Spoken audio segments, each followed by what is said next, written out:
Hello, this is Manny Ramos, your host of Rise Up, Real Issues and Stories of Every One of Us podcast.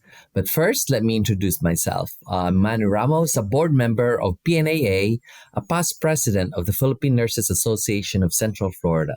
I'm a professor of nursing at Valencia College and an adjunct faculty at William Patterson University.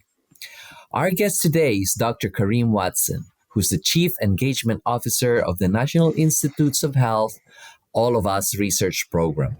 Dr. Watson leads the All of Us Research Program's effort to foster relationship with participants, communities, researchers, and providers across the United States to help build one of the largest, most diverse health databases of its kind to study health and illness. Prior to joining the NIH, Dr. Watson spent over 15 years as a community engaged research scientist with prior research funding from the NIH addressing cancer prevention research. And Dr. Watson also held administrative roles in leading research and engagement in federally qualified health centers in the Chicagoland area. Dr. Watson, welcome. Thank you, Manny. Glad to be here. Thank you, sir. And this is our second part to be with Dr. Watson. We had an episode before, and we are here, and we're glad that you could engage us again, Dr. Watson. Thank you for having me back. So I'd like to ask, continuing for our conversation from the last time, what would a research participant expect if they volunteered for the All of Us research? The great question, Manny. So, what a research participant can expect if they volunteer for the All of Us research program is one of the things we like to tell our participants and our community members and our stakeholders is first that the All of Us research program is a little different than other research programs that people have probably heard of historically and traditionally. Typically, for example, as a cancer disparities researcher, when I ask community members or participants to join the study, I'm usually asking them to help me address some type of research question I'm asking. For example, my research is often trying to understand how can we develop better screening programs for certain types of cancers? What are some of the barriers that people face in getting screened for certain types of cancers? So typically, Manny, I had a specific research question that I was trying to address in my research. And that may be what a lot of people think about when they think of the All of Us research program. But what we're doing is really different and really innovative and really important because we're building one of the nation's most diverse, largest data sets. So when people volunteer to join our study, what they can expect is that they may not be asked to enroll because we're trying to address a research question. What we're trying to do is collect information from a large, diverse set of people so that other researchers can ask questions that can drive how we're able to better prevent illness, better come up with better treatments, and to even understand earlier diagnosis from an individualized perspective. So in a nutshell, Manny, what they can expect is that they'll go through the traditional consent form process. One of the things that we love is that there's not just the informed consent form is a part of a larger process. That means that participant, they can expect to learn about the risk and or the benefits of participating in the All of Us research program. They will learn about what is going to be asked of them. They will learn about what type of commitment they'll have to have in order to be a part of this study. They'll learn about what we would ask them to do in terms of donating certain biospecimens, whether that be saliva or urine or blood. We'll ask them to donate some physical measurements, such as things as tell us about their height, their weight, even things like waist circumference. We'll also ask them to give us access to their electronic health records. And we do that in a way that is so secure, Manny, and so safe because safety and privacy is of the utmost for us. But we'll also ask participants to complete surveys such as things on family history, surveys on such things as social determinants of health, surveys on their experiences, for example, with the COVID-19 pandemic. And the reason I know these things so well, Manny, is not just because I work for the All of Us research program, but also because I'm a participant. So I get the luxury of both knowing what we ask because I was asked those same questions. Great, great. And you talked about all of this information that you all gather. Now, research participants are usually concerned about the privacy of information. How will the participants' information be handled in this research? That's a great question, Manny. And we've recently partnered with the University of Utah so that your listeners can actually go to our All of Us Research Program YouTube site, and they can actually find out about how we as a program work to keep their data safe. And this is a great video that the University of Utah helped us to develop. First and foremost, our participants need to know that once you volunteer your information and enroll in the All of Us Research Program, we have the utmost measures to keep your information safe and secure. One of the first ways people need to know is that outside of a very limited number of people who will not be able to connect your name to the information that Hmm. you collect that's collected. So what we call that in the research world, Manny, is de-identified. That Okay. means that people, not that people are a number, but when you enroll in the study, you will be assigned a number. And so that number will become how you're referenced, not by your name or not by anything that could allow someone to know that, oh, this must be Karriem who Hmm. enrolled in this study. No, I'm given a number just like any other participants. And then that we call that de-identified. Hmm. And not only is that data de-identified, but it's stored on a secure platform that allows us to take that information and connect it to other aspects of the surveys and other information that that participant completes.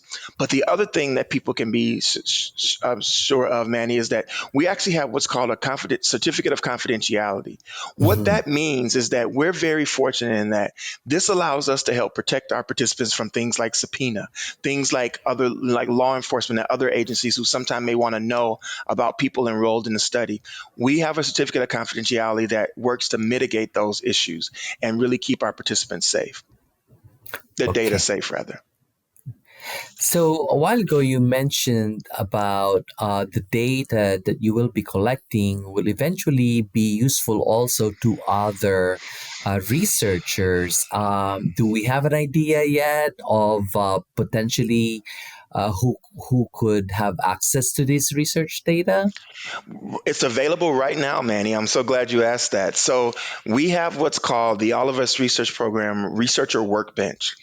That researcher workbench allows researchers right now to go through it. But first, I want to talk about what the different types of tiers that we have to get Okay. access to our data. One tier we have, Manny, is actually a public tier. And I Mhm. love this tier. As a former faculty member in the School of Public Health, a former researcher, well, not former, I'm still a researcher, but as a former teacher, I love the fact that our data can be used to help teach students and faculty about big data sets. Uh-huh. So what I mean by that is that there's publicly available data right now that anyone can go onto the All of Us research program to researchallofus.org and see what we call the publicly available data by looking at the data browser. That publicly available data, Manny, doesn't, of course, like none of our data will tell you anything about one participant, but it tells you characteristics of our population. It tells you how many people are enrolled in the All of Us study. If you're a researcher and you wanted to know how many people do we have enrolled in the All of Us research program that suffer from asthma, you can type Mhm. in asthma in the search box, and it will let you know that X number of participants have asthma that are enrolled in the All of Us research program. If you want to know how many men versus women we have enrolled in the program, you could get that information. And so it gives you what's a large, we call it a data snapshot. Mhm. It gives anyone who wants to go on that has access to the internet, it can give them what's called a publicly available data snapshot. That's all available for the public and can be a great research tool and even a great teaching tool. And that's available right now, Manny. But we have another level of security that's called the registered tier. Now, at that registered tier, this is where researchers must ensure that the institution or the organization that they work with has an agreement in place with the All of Us research program called a Okay. DURA, a data use research agreement. That DURA allows, that means that between the All of Us research program and that institution or that organization, that there's an agreement Mhm. that individuals who represent your organization or your institution will abide by ethical conducts and certain principles of ethics when they're conducting research with our data using on our work on our cloud.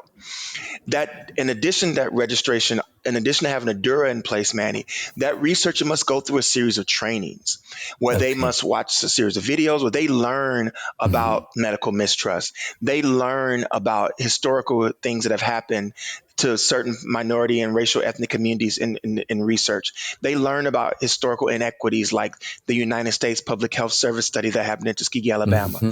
They hear about the Belmont Report. They hear about beneficence, and they hear about things that are in place that allows us to ensure that research is conducted at the highest level of ethical standards. And that's at the register tier. And the data that's available at that register tier, Manny, includes personal, I mean, it includes information that's been de-identified again, but this is where you can really understand the population we have. You can learn about race and ethnicities, what populations are enrolled, how many, for example, a researcher can go into the register tier to find out about how many women who have been diagnosed with breast cancer actually received a mammogram in a timely way by connecting that to their electronic health records. You could also find out about those women who maybe have been diagnosed with breast cancer, who has completed the social terms of health form, who feel that they have food insecurity. And you can make that research question. Or women who've been diagnosed with breast cancer who didn't receive timely treatment. All these questions can be developed by utilizing our researcher workbench on the register tier. But then there's a third level of data, Manny, called the control tier. And if you go to researchers who want to use the control tier must go through another set of training that talks about the responsible conduct of information, specifically dealing with the genetic data. At the Hmm. control tier, in addition to the data that you get from people's electronic health records, survey data, physical measurements, and biospecimens, you also get genetic information. This is where you get the information Wow. about people's genome, the whole genome sequence of participants. You also get more detailed electronic health record information at the control tier, and you can get information on 3-digit zip codes. So those are the three different levels, and that information is available, like I said, at the public tier, then at the register tier, and at the control tier. Okay, two questions, Dr. Watson. So for the public tier, remind our listeners which website they can access this data. It's researchallofus.org. Again, that's researchallofus.org to get access to that public tier data. Okay, and the second And question. Oh, go ahead, Dr. or Watson. if they just want to learn about the All of Us research program, they can always just go to allofus.org to learn more about the All of Us research program. Right, great. And for the controlled tier and the registered tier, this is open for participation by any type of research institution, Any public type or of private. public or private, but like I said, Manny, they do have to have in place that agreement, and Okay. it's pretty user friendly to get the agreement in place. If your institution Mhm. does not have a research agreement in place with the All of Us research program, we have a help center that can help that institution get that agreement in place. Okay. Now, how long do we have a date rather that are set for how long the implementation period for the all of us research is?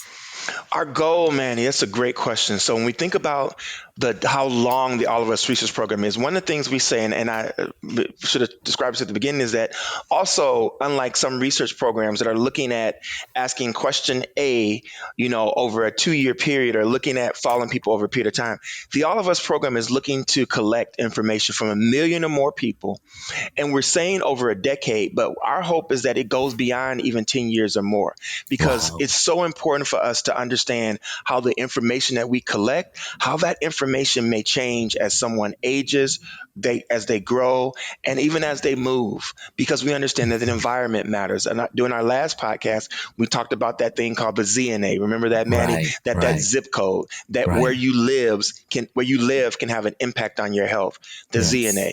And so with that, we want to know if people move, they move from one neighborhood to another neighborhood. Does that change their access to healthy foods? Does that change their access to Mhm. healthcare utilization? And so that's why it's so important that our program is a longitudinal program that follows people over a course of period of time of a minimum of 10 years or more is what we're striving for, man. So, for our listeners, Dr. Watson, who has just joined us, may you please remind them how long has have we implemented the All of Us research program? Yeah, the All of Us Research Program it's going into its fifth year. So we've Fifth been year. doing the program for about 5 years now, and we're almost at that halfway mark of people who began their journey with us. Yeah. Great, great, great. And the data that is shared to Excuse the me. I'm so sorry. no problem. And for the data that is being shared or available to the public, how often is that updated? That's a great question, Manny. It's updated at least some aspect of that data that's shared with the public is updated at least on a quarterly basis at the very least, and how that information is updated. You started to talk about the importance of this All of Us research program during our first episode, and I'd like to make a follow up question about that. What will be the impact of the research findings from the All of Us research? Well, like I said before, Manny, the beautiful thing, and I think the innovative thing about the All of Us Research Program is, and it's also important for our listeners to know that the funding and support for the All of Us Research Program that's provided by the NIH, the National Institute of Health, actually is a part of the Precision Medicine Initiative that was Mhm. initiated in 2015, 2016.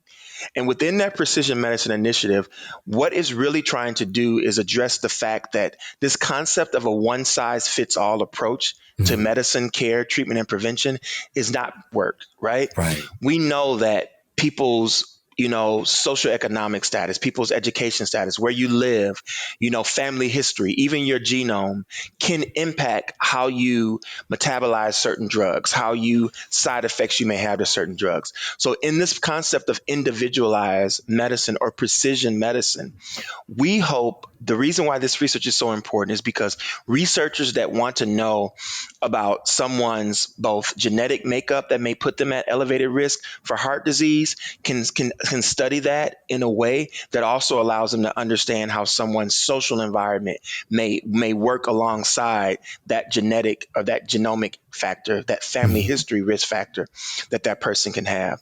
And the other reason why our program is so important, Manny, many reasons, but it's because of the diversity.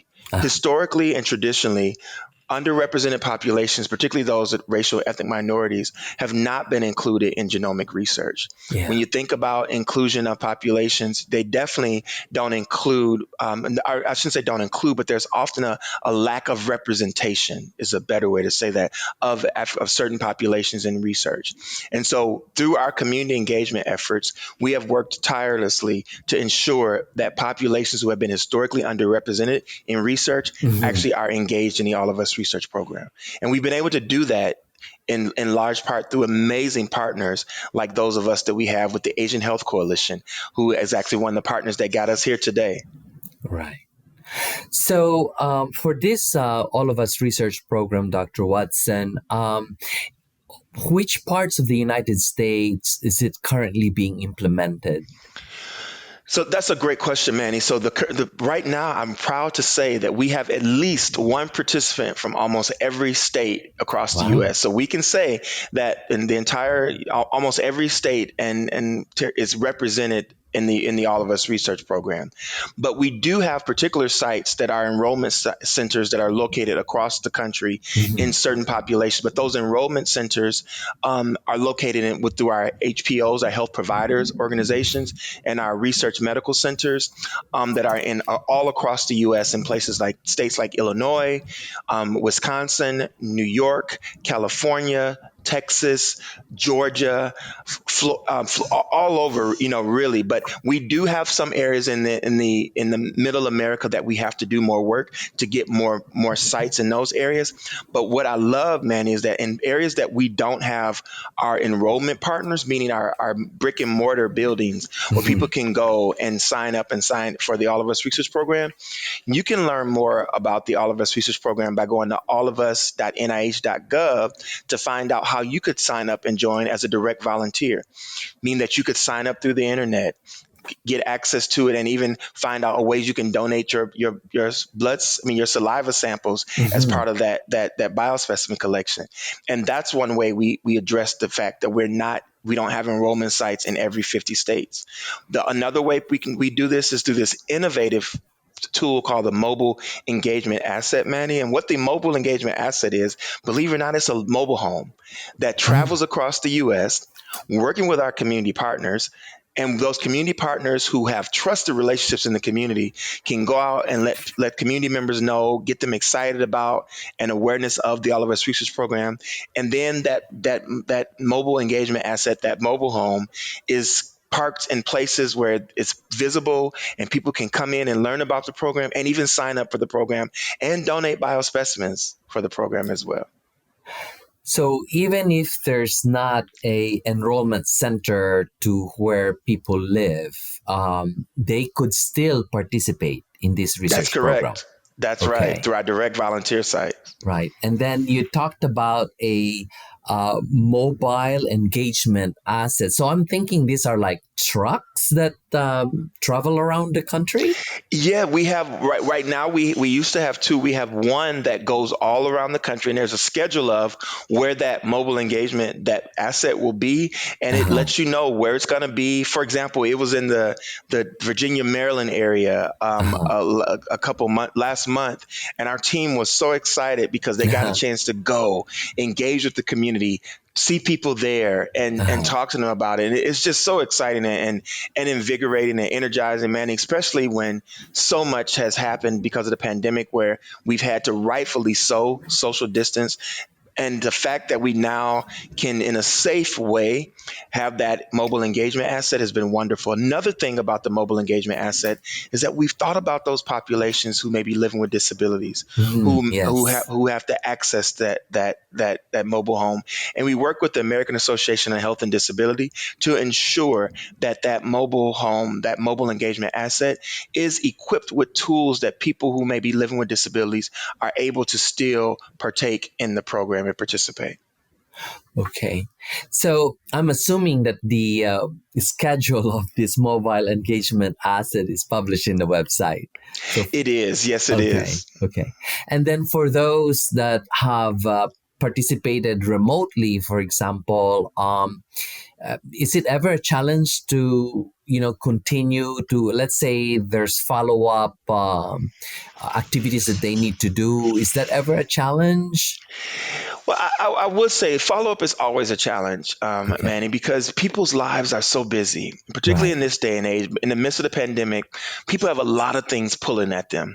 And so, right now, the way we have two major ways that people can complete their follow up. They Mhm. can either go into one of the enrollment centers that they enrolled in, they can do follow up that way, or they can do it online, which is the most way, through like an email survey or Okay. something. Or the other way, the third way, I said two, actually three, is through a telephone assisted manner. Okay. Because of the pandemic, we actually had to move to a way that we were able to engage with our participants when they couldn't come in on site.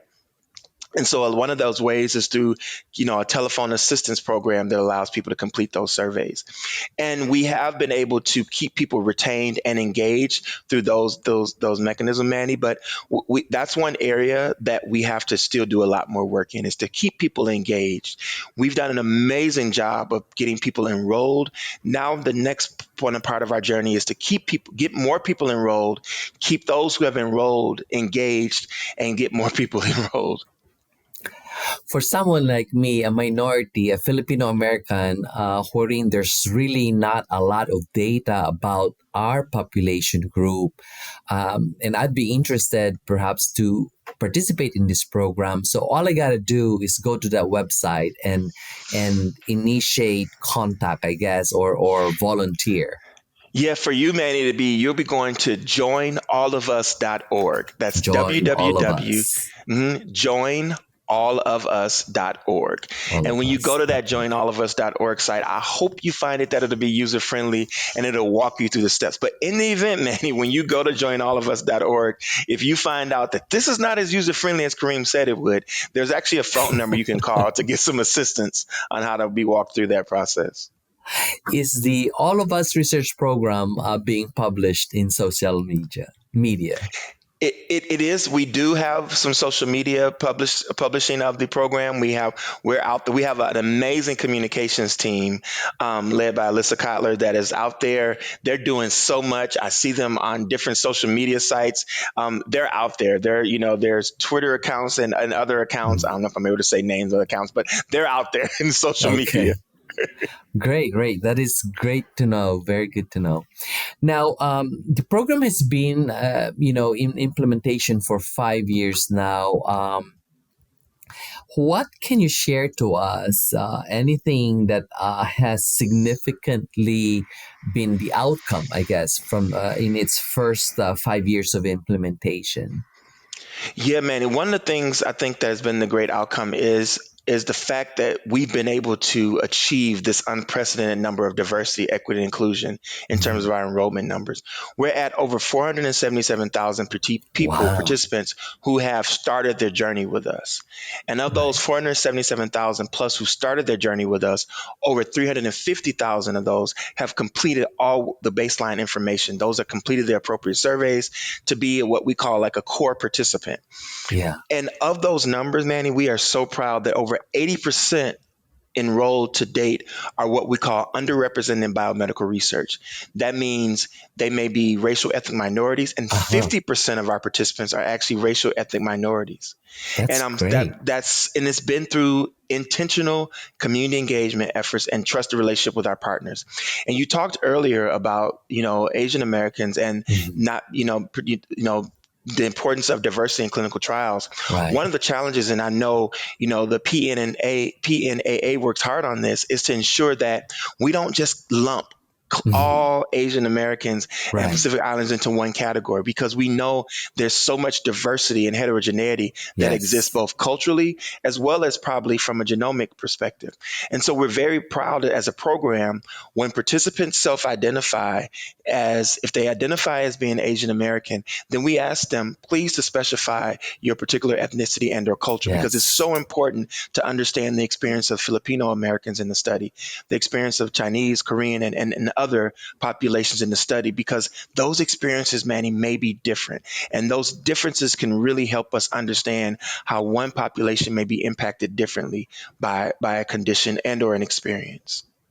That is very exciting to find out, Dr. Watson, that there is actually a very diverse sampling of the different population groups in this research. Um, so, with the data that y'all have collected by far in the last 5 years, has there been? I'm sure there's been a lot of research going on based from the data that you've collected. Has any one of them published yet? Oh, it's tons. Yeah, it's a lot of studies published, Manny, on our Okay. findings.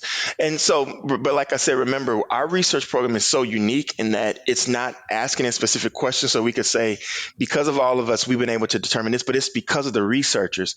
For example, some amazing studies that have been published out there is that there's one study that was led by Dr. Baxter, ophthalmologist. She studies the impact of glaucoma. Uh Glaucoma huh. is one of the leading causes of blindness, Right. particularly in racial ethnic minorities. And Dr. Baxter knew that there were certain things like adherence to certain medications or the lack thereof that may impact certain communities and their increased level of glaucoma that leads to blindness. But because data sets historically have been too small and Mhm. not diverse enough, Dr. Baxter knew this in theory, but she wasn't able to really you have the evidence to support that. Well, because of the All of Us research program, she's been able to show that medication adherence or not having access to the appropriate medications can lead to untreated glaucoma and lead to blindness in high risk populations. Right. She's also been able to do things like artificial intelligence and being able to develop what we call algorithms to be able to tell her that there's certain ways, there's information that you can collect from the electronic health record that can tell you which populations are at higher risk of Mhm. glaucoma, of blindness than others. And then there's even been studies on hypertension, right? One Yes. researcher was able to validate a large hypertension study, and she was able to say that the ranges of hypertension, high blood pressure that she's seeing in our study align with these larger others, these another really pivotal study. So that means that the All of Us research program database can be a database that can be used to validate hypertensive studies in a large way. That's amazing, right? And so there's more because the size of our database, we're seeing some amazing findings come out from researchers, that from the research question that they're asking. That's great news. That's great news, Dr. Watson. Now, I'm so glad that you're getting a fair representation or very diverse population group in your sampling. Now, uh, do we know yet if there's still some population groups that perhaps we need more representation from? 100% we know. And again, I can't say how important our partnership is with the Asian Health Coalition because of the leadership of Vanessa Randa and Dr. Karen Kim, we know that that's one area, Manny, that we need to do a lot better in. Okay. We've done great in increasing awareness, but we have to do more to put Mhm. ourselves out there and to really embed ourselves within certain Asian American communities so that we can increase access and awareness and ultimately participation. Like I said, it's great that we can collect information and be able to disaggregate that information out Mhm. about ethnicities, but we still have to do more work in that area, and we're actively doing that. Same with American Indian and Alaska Native populations; those are areas that we need to do more engagement and work in. Even Native Hawaiian and Pacific Islander communities as well. Right. So if for someone perhaps who's not sure about participating about this research program, and if they ask why should I participate, how do we answer that question? I'm asked that question a lot, Manny, Yeah. and one of the reasons I say is that we all know, and I start by very simple, and I say, you know what? Representation matters. And I think we all are getting to agree with that, right? That Yes. we all understand the importance of diversity, equity, and inclusion and how Right. important they are.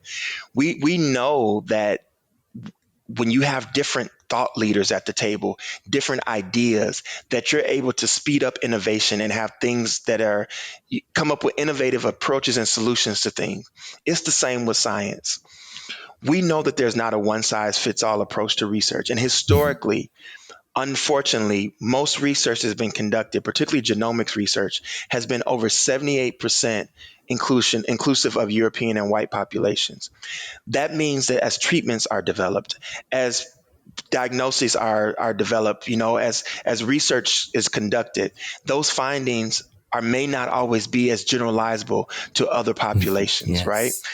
We need to better understand how one's ethnicity and genomic and ancestry can inform how they may react to a certain medication.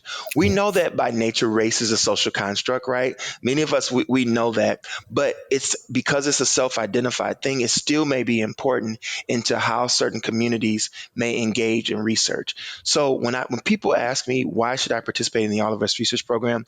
I answer them and say, Manny, because we cannot afford for you not to. When populations who are diverse don't participate in research, we get research findings and development of interventions that may not be generalizable to the populations that carry the greatest burden of disease. One example I like to tell Manny is that as a cancer disparities researcher, I was doing research in the area of lung cancer prevention and screening. And Yes. there was a large study that led to an amazing innovation in lung cancer screening that actually resulted in a 20% decline in deaths due to lung cancer. That screening modality is called a low dose CT, um, and a low dose computer tomography screening of the chest to see if someone has lung cancer or markers tumors that may indicate lung cancer. Mhm. When that study was done, this is a pivotal study that had over 53,000 participants. Although African American men, particularly, carry one of the highest death rates or mortality rates from lung cancer, Manny, only 4.5% of African Americans participated in that Wow. study. So, from that study, which was amazing and was an amazing step forward in science, but was that step forward generalizable to everyone? Mhm. Because from that study, we learned about new guidelines for lung cancer screening. Well, when I took those guidelines back to our clinic, the clinicians I work with, they said, Karriem, these our patients smoke differently. Mhm. We have different set of parameters to think about. The study was an amazing study. They did Right. exactly what they were supposed to do, but because we didn't have enough diversity we now have to think about ways to ensure that populations that are historically underrepresented in research have a seat at the table. So I answer that by saying, Manny, that we have to have a seat at the table, not just as the research participants, but also as the researchers, as the one asking the questions. That is great. That's great to know. Now, Dr. Watson, you talked about these mobile engagement assets. Now, and of course that would be very very helpful to reach the other participants or potential participants for this research. But my question now is about those who may have language barriers, wherein English could be their second language, and perhaps that is a hesitation for them to participate. What would you say to them? It's a huge hesitation, and it's something we have to acknowledge, right, Manny? Because we know that language and what we call cultural sensitivity is so important. What I would say to them is that right now we have the ability for people who are Spanish speaking, and many of our forms are translated into Spanish, but we know we need to do more. And so we're working with our partners from the Asian Health Coalition and others to think about several things. One, despite language, we need to think about our staff and our teams, because we know that when you have research teams that are reflective of the population, people can have a better experience, and you can more easily build those bridges of trust. That's one thing, is that we have to have a staff that represents the populations we serve. And then we have to work with our community partners, our national community partners, and our community partner and Gateway Initiative partners to think about how can we facilitate an experience for participants where, if we don't have things translated in that participant's language, how can we ensure that there's staff and team members to walk them through that process in a way that is ethical and that allows them to have a robust experience? Thank you, Dr. Watson. I have another question. So, this All of Us research program, as far as the populations being studied, are we talking about a certain age group, or how wide is that population that you all want to study? That's a great question, Manny. And like I said before, unlike other research programs where you have a very narrow range, like they may be looking for adults 18 to 65, or you have to have this condition and you can't have that condition. Right now, if you're 18 and older, no matter how old you are, as long as you're 18 and older, no matter if you have a health condition or not, you can enroll in the All of Us research program as long as you're able to provide an informed consent, and you're Okay, able to make a decision that you can understand what's being asked of you. You are able to enroll in the All of Us research program. So any adult 18 and older. great, great, And very, soon, very Manny, good to will know. be, Yes. in the very near future, we'll be opening that enrollment up to youth and children, which is going to be so important. So, Dr. Watson, we've been encouraging, our listeners to participate in this research. At the same time, for someone who participates in this research, is there anything that they can also get back? What information they could get back by participating in the All of Us research program? That's a great question, Manny. One of the things we have is, like, we call it return of value. What do participants get back in return when they participate? For example, we actually return ancestry information back to people. So if you decide Oh that you want to wow! know about your ancestry, for example, as an African American in this country, it was really a proud moment when I got back my ancestry data, Uh and I huh. learned that over 70% of my ancestry is West African. And I Oh. knew that. I see people on the streets who I see other West Africans who see me, and they say, because of my facial features and my phenotype, the way I look, Uh they huh. assume that. But then to know that because our Mm-hmm. program returned that ancestry information back to me was so important. And that's, a lot of our participants love the fact that they'll get ancestry information returned back. But you also get some fun medical facts returned back to Uh you huh. on things like, you may find out that, I grew up hearing that I was lactose intolerant by my parents, but I didn't know that for sure, Manny. I didn't know if that was the case. And then, actually, by participating in the All of Us Research program, I actually did find out that I was more likely to have a lactose Wow. sensitivity.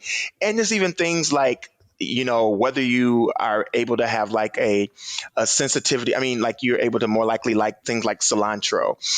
I know that's a Mm-hmm. fun fact. It may not have anything to do with the healthcare, but the other things that are a little bit more serious that we return back to people, Manny, is that if you have through our genetic analysis, if the Uh-huh. program finds out that you may have a genetic mutation or some type of genetic risk factor that may put you at an elevated risk or other family members at an elevated Uh-huh. risk for disease, we will return that information to you if you choose to receive it back.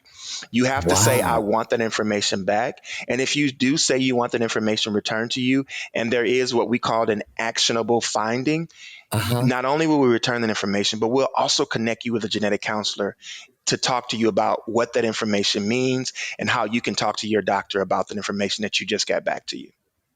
That is amazing, Dr. Watson. I'm glad I asked that question. I'm glad you asked it as well. Thank you so much. Thank For you. that reason alone, I know the the big I'd say the big overall reason is I really want more information, about us, right? Filipinos and of course the other minorities. That's So right. I'm gonna join for that reason. But to know all of that, then I'm really more that I will sign up. Is there any question that I didn't think of to ask you that you would like to talk about, Dr. Watson, in relation to the All of Us research program? No, Manny, I think you covered it. You're such a thoughtful interviewer. Our partnership with the PNAA and Asian Health Coalition is so amazing that I just want to thank you all. Thank you for giving me this opportunity to share about the importance of research, to share and describe a little bit of Yes. what the All of Us research program is, and how we hope that it can be a catalyst to develop innovative research questions to address health disparities. I'm very, very excited about this program, and I will sign up. I'm going to tell you that up front right now. I'm going to sign up. And for our listeners, I hope that our conversations with Dr. Watson has inspired you enough, and I hope that we've enlightened you about the importance of participating in this because it's all of us. It's That's it's right. it's all about including all of us so that we can be better served, so that all of our health issues can be better understood, and obviously so that all of us could benefit from this. So that is all that we have for this episode, and I want to thank our guest, Dr. Karriem Watson, our director, Rodney Cahudo, who edits and produces our podcast episodes, Caro Robles, PNAA Chair for Communications and Marketing, our advisor, PNAA Foundation President Nancy Hoff, and our executive producers, PNAA President Dr. Mary Joy Garcia Dia and PNAA Executive Director Carmina Bautista. Join us every week here on Rise Up. Until then, keep on rising. See you next week. This program is made possible through the NIH All of Us Research Program. PNAAF is a national collaborator of the Asian Engagement and Recruitment Corps launched by the Asian Health Coalition, which is a national community engagement partner for the NIH All of Us Research Program.